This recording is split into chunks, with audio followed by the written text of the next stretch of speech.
माँ जी, देवरानी जी कल ही मार्केट गई थी। आज उनको क्या काम पड़ गया? छोटा बेटा उसको लेके उड़ रहा है। पूरा पैसा उड़ा के रख देगी छोटी बहू। हाँ, कल 2 झोला सामान धर के लाई थी, आज न जाने क्या क्या लेके आएगी। आ जाने दो, उसका और उसकी बीबी का दोनों का खबर लूंगी आज मैं।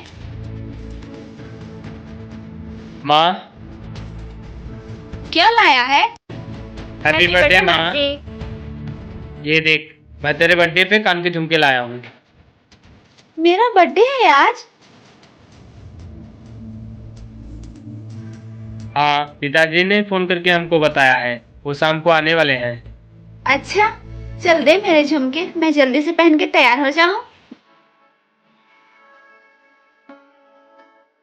बेटी, मैंने तुम्हारा सारा पैकिंग कर दिया है। अब तो जा रही है, पैसे अच्छे से जाना। और ये ले पैसे, अपने लिए साल स्वेटर और मेरी नातिन के लिए उन्हीं कपड़े ले लेना। दीदी अब जा रही है अपने ससुराल, तो कितने दिन बाद आएंगी? भाभी, अभी तो मैं गई नहीं अपने ससुराल। दीदी अब जा रही है अपने ससुराल, तो लीजिए कुछ पैसे, मिठाई खरीद लीजिएगा। नहीं नहीं भाभी, मुझे नहीं चाहिए, माँ तो दी है मुझे। अब एक एक घर में सारा परिवार मुझे देगा, ये मुझे अच्छा नहीं लगेगा। अरे बेटी, बहुत देर है तो ले लेना पैसे। नहीं नहीं भाभी, माँ जब भी भैया मुझे छोड़ने जाते हैं ना, तो मेरे लिए मिठाई खरीद कर दे देते हैं। मैं नहीं लूंगी पैसे, लेकिन इस बार तुझे नहीं देगा। बहू को घर में आते ही मेरा बेटा बदल गया है, इसने ही मेरे बेटे को सिखा पढ़ा दिया है। इसलिए जो भाभी दे रही ना तुझे, वो चुपचाप रख ले बेटी। बहू चुपचाप मुझे पैसे दे। ये लीजिए मम्मी जी, ये ले पैसे, और चुपचाप अपने घर निकल जा। ले बैग। बहू के मायके से न जाने कब खिचड़ी आएगी। लगता है साल भर हो जाएगा तो अगले साल आएगी। जब तक नहीं आएगी तो मैं अपने बेटी को कैसे भेजाऊंगी? मम्मी जी, मेरे मायके से इस बार खिचड़ी नहीं आएगी। क्यों? तेरे मायके से इस बार खिचड़ी क्यों नहीं आएगी? वो क्या है ना मम्मी जी, आप 3 साल से मेरे मायके से खिचड़ी आ रही है, आप तुरंत दीदी के पास भिजवा दे रही हैं। हमारे बच्चे तो खा भी नहीं पा रहे हैं अपनी नानी के घर का खिचड़ी। इसलिए मम्मी जी, जब तक आप पहले दीदी को खिचड़ी नहीं भिजवाएंगी ना, तब तक मैं अपने मम्मी से मंगवाऊंगी भी नहीं खिचड़ी। हाँ बोल दे ना है, मुझे भी कोई शौक नहीं है तुम्हारे मायके वालों के खिचड़ी का। इस बार मेरा ज्यादा खर्चा बैठेगा बेटी को खिचड़ी भिजवाने में। हर बार आता था तो मैं भिजवा देती थी। चलती हूँ मार्केट, देखती हूँ और इनसे भी पैसे मांग लेती हूँ। दीदी आपने सही किया, हमेशा मम्मी जब को ताने देती है मायके को लेकर। देखती हूँ इस बार कैसे भिजवाती हैं। मेरी भी मायके से इस बार थोड़ा बहुत आया है। हाँ देवरानी जी, मैं भी देखती हूँ मम्मी जी इस बार कैसे खिचड़ी भिजवाती हैं। खिचड़ी भिजवाने में कितना सामान लगता है, कितने पैसे लगते हैं कपड़े खरीदने में और मिठाइयाँ बनाने में। हमारे मायके से जब भी आता है ना, कदर ही नहीं करती माँ जी। बहू, तुम्हारे घर आलू था ना?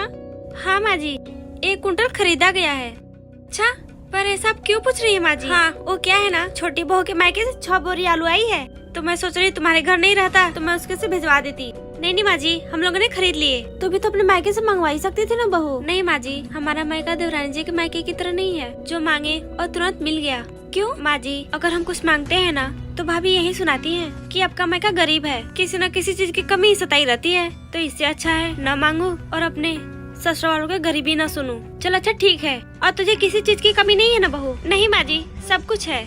और दाल नहीं है तो दाल खरीदा जाएगा। इस बार जानती हो छोटी बहू का अरहर की फसल बहुत अच्छा हुआ था, अभी तो पुराना भी रखी है। ठीक है, अच्छा हुआ है ना, तो हम लोग उन्हीं से खरीद लेंगे, घर का घर में ही आ जाएगा। अगर मार्केट से खरीदेंगे ना तो थोड़ा महंगा पड़ जाता है। हाँ, लेने से पहले पूछ लेना बहू, मैं तो 1 महीने पहले देखी थी, अब होगा कि नहीं ये मुझे पता नहीं है। हाँ, मैं पूछ लूंगी। तो ठीक है बहू, मैं जाकर खाना खा लेती हूँ। छोटी बहू मेरा रास्ता देखती होगी। हाँ जाइए, देखिए लेट भी हो रहा खाना खाने के लिए। छोटी बहू, क्या हो गया माँ जी? छोटी बहू, बड़ी बहू तुमसे अरहर की दाल मांगने आ रही है, तो तूने दाल बेच दे या रखी है? माँ जी, मैं सोच रही हूँ बेचने के लिए, हाथ में पैसे नहीं है, बेच दूंगी तो हाथ में पैसे आ जाएंगे। और वैसे भी अरहर भी बहुत अच्छा हुआ है। हाँ तो मुझे बता दे, जब बड़ी बहू मांगने आएगी तो मैं क्या बोलूँगी? माँ जी, आप हमारे घर की बातें इधर उधर क्यों करती हैं? हमें डांटना बाद में बहू, तो बोल देना उसे ना कि मैं 1 हफ्ते पहले बेच दी थी, जब माँ जी अपनी बहन के घर घूमने गई थी। ठीक है माँ जी, जब दाल बच जाएगा ना, तो मैं छोटी बहू से अपने बेटे के लिए मंगवा लूंगी। बेटा सुन। क्या हुआ माँ जी? जब मैं बाहर निकलती हूँ तभी आपको टोकना रहता है। ये कुछ पैसे हैं, गिन दे, मुझे पढ़ने नहीं आता ना। लीजिए। इस बुढ़े को तो गिनने भी नहीं आता, ऐसा करके कुछ पैसे निकाल लेती हूँ। माँ जी, ये लीजिए 1500 रुपए हैं। सुन बहू, ये ले, रक्षाबंधन आ रहे हैं ना, कुछ अपने लिए शॉपिंग कर लेना। सॉरी माँ जी, इसमें से कुछ पैसे निकाल लिए थे, वो ये रहे। कोई बात नहीं बहन, मैंने तेरे लिए ही रखे थे। जा। प्यारी सासी है, लाइक कमेंट तो बनता है। भैया भैया, मेरे बेटे की बहुत तेज तबीयत खराब है, कुछ पैसों की मदद कर दीजिए। चल रे, खून पसीना से पैसा कमाता हूँ, फिर भी पैसा नहीं है, चल निकल। बेटी तुमको कुछ नहीं होने दूंगी बेटी, ये तो बड़े घर की लग रही हैं। दीदी कुछ पैसों की मदद कर दीजिए। मेरे बाप ने तुम लोगों के लिए पैसा कमा के रखा है क्या? जो आ जाती हो मांगने, चल निकल यहाँ से। जब पालना ही नहीं रहता तो बेटी क्यों पैदा करती है? बहन, जिंदगी कम मोड़ ले ले पता नहीं चलता, तो बेटी है ना, एक माँ के दर्द को समझिए। बेटी, भगवान सबको सुनता है और हम लोग का सहारा वही है। अरे शिवलिंग, हे भोलेनाथ, हमें भिखारी समझ कोई अंदर आने नहीं दे रहा है, अब तू ही कुछ कर और मेरी बेटी की रक्षा कर। उठो। अरे लल्ला तो ठीक हो गई, जिनके कोई नहीं उनके तो भोलेनाथ होते हैं। जय भोलेनाथ।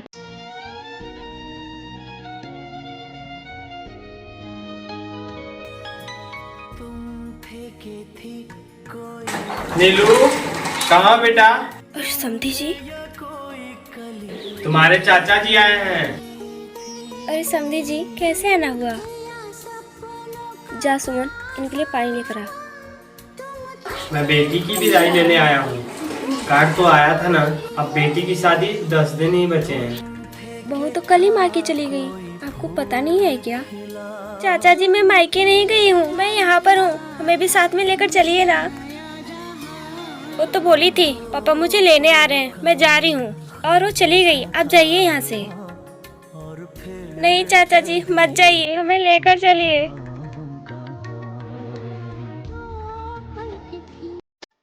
नीलू, तुझे पता है देवर जी का कहीं और अफेयर चल रहा है? हाँ, मैं जानती हूँ। क्या नीलू, तुझे पता है और तू चुप है? दीदी आप जानती हैं ना, मेरे पिताजी गरीब हैं और मेरे पिताजी के पास इतने पैसे नहीं हैं कि वो कहीं दूसरे घर में मेरी शादी करा दें, इसलिए जैसा चल रहा है वैसे चलने दीजिए। लेकिन नीलू, ये तो तेरे साथ गलत हो रहा है ना। गलत तो है, लेकिन क्या कर सकते हैं, रहने के लिए घर, खाने के लिए खाना और पहनने के लिए कपड़े हैं, और इससे ज्यादा क्या चाहिए।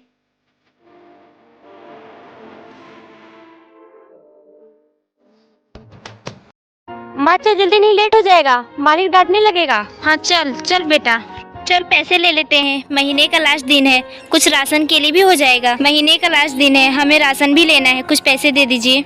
पैसे नहीं है इस समय, अगले महीने ले लेना, जाओ यहाँ से।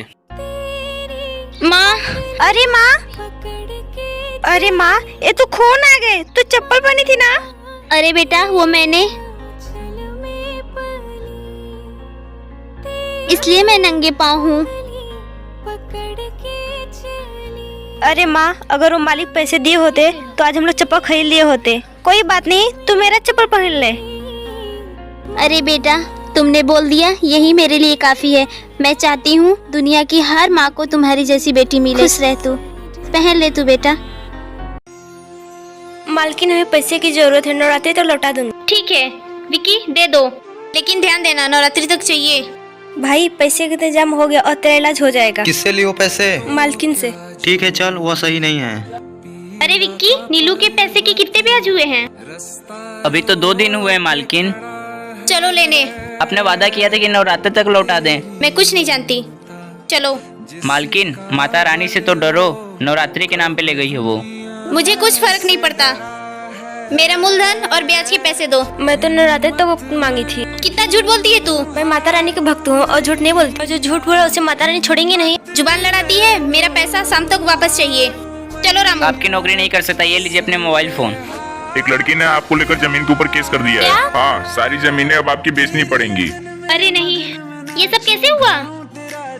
वो लड़की कोई और नहीं, माता रानी थी। हेमा, मुझे माफ कर दो,